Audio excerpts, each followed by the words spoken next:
సైలెంట్‌గా పెళ్లి చేసుకున్న సుబ్బరాజు వైరల్ అవుతున్న పెళ్లి ఫోటోస్. సో, మనం రీసెంట్ టైమ్‌లో చూసుకుంటే చాలామంది సెలబ్రిటీలు, కపుల్స్ అదేవిధంగా హీరోయిన్‌లు కావచ్చు, హీరోలు కావచ్చు అందరూ కూడా ఎంగేజ్‌మెంట్ చేసుకుంటున్నారు, పెళ్ళిళ్ళు చేసుకుంటున్నారు. వాళ్ళ ప్రేమ బంధాన్ని ఇంకా బలపరుచుకుంటున్నారు. అయితే రీసెంట్ టైమ్‌లో చూసుకుంటే అఖిల్ కూడా ఎవరికీ తెలియకుండా సీక్రెట్‌గా ఎంగేజ్‌మెంట్ చేసుకోవడం, తర్వాత వాళ్ళ అన్నయ్య నాగచైతన్య, శోభితా ధూళిపాల పెళ్లి కూడా డిసెంబర్ 4కి ఉండడం, అదేవిధంగా చాలామంది సింగర్‌లు కూడా పెళ్లిళ్ళు చేసుకున్నారు. సో, ఈ మధ్య కాలంలో చూసుకుంటే ఎక్కువగా ఇండస్ట్రీలో మాత్రం పెళ్ళిళ్ళ సీజన్ అనేది మొదలైందని చెప్పుకోవచ్చు. ఇంకా కొంతమంది పెళ్ళిళ్ళు చేసుకునే వాళ్ళు కూడా చాలామంది కూడా ఉన్నారు. సో, అదే క్రమంలో చూసుకుంటే సుబ్బరాజు. సో, ఈయన పేరు సుబ్బరాజు కన్నా బాహుబలిలో చేసిన క్యారెక్టర్ అంటే చాలామంది కూడా గుర్తుపడుతూ ఉంటారు. ఎందుకంటే బాహుబలిలో ఆయన క్యారెక్టర్ అనేది చాలా హైలైట్ అయిపోయింది. సో, అనుష్కకి బావ క్యారెక్టర్ చేసిన ఆయన ఏమీ తెలియని ఒక అమాయకుడిలాగా అందులో క్యారెక్టర్ చేయడం జరిగింది. సో, బాహుబలిలో చేసిన తర్వాత ఆయనకు చాలా మంచి క్రేజ్ వచ్చింది. మంచి మంచి సినిమాలు, మంచి ఆఫర్లు కూడా చేస్తూ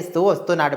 సో, అదే క్రమంలో ఇప్పుడు దాదాపుగా ఆయనకు మాత్రం 47 సంవత్సరాల వయసు. సో, ఇన్ని సంవత్సరాల తర్వాత పైన అయితే పెళ్లి చేసుకోవడం జరిగింది. అది కూడా ఎవరికీ తెలియకుండా సీక్రెట్‌గా. సో, పెళ్లి చేసుకున్న తర్వాత అంటే ఆయనకి ఎంగేజ్‌మెంట్ అయిన విషయం కానీ, పెళ్లి జరగబోతుందన్న విషయం కానీ ఎవ్వరు కూడా తెలీదు. సో, ఆల్మోస్ట్ పెళ్లి అయిపోయిన తర్వాత దానికి సంబంధించిన ఫోటోలన్నీ కూడా స్వయంగా ఆయన్నే సోషల్ మీడియాలో పోస్ట్ చేశాడు. సో, అవి చూసిన తర్వాత ఒక్కసారిగా అందరూ షాక్‌కి గురయ్యారు. ఎందుకంటే అసలు ఎలాంటి హింట్ ఇవ్వకుండా అసలు ఎంగేజ్‌మెంట్ అయ్యింది, అసలు ఆ అమ్మాయి ఎవరు, ఎప్పుడు జరిగింది, పెళ్లి ఎప్పుడు, ఇలాంటి ఏవి కూడా ఇన్ఫర్మేషన్ లేకుండా డైరెక్ట్‌గా పెళ్లి వీడియోసే పెట్టిన తర్వాత, పెళ్లి ఫోటోలే పెట్టిన తర్వాత అందరూ కూడా షాక్ అయ్యారు. సో, మరి ఏదేమైనప్పటికీ ఈ మధ్య కాలంలో టాలీవుడ్ ఇండస్ట్రీలో పెళ్లిల హవా నడుస్తుంది.